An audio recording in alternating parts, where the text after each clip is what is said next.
Binasa ko yung kanilang release, ano, itong less reductive. Kasi nung na nagkaroon ako ng notice ito sometime in September 2025.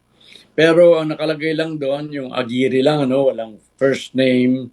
Pero siguro, sabi kong ganyan, ako na yan. Gawa ng wala namang Aguirre sa Duterte administration na that held a high public office, kundi ako lang.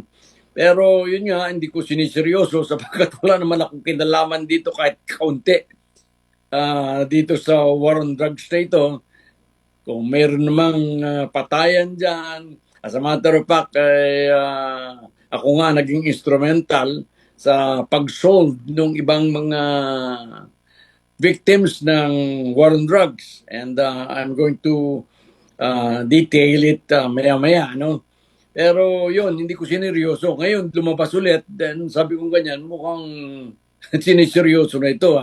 So, I have to say my piece na talagang wala akong kinalaman dyan. And I believe na kaya lamang sinama ako dyan, gawa nung sinasabi lang meron silang grand plan, meron si Duterte'ng grand plan, siyang head, at hindi magiging kapanipaniwala yung allegation ng grand plan without including the Department of Justice and the Secretary of Justice. Kaya ako'y napasama dyan kahit ako ay walang kalam-alam dyan.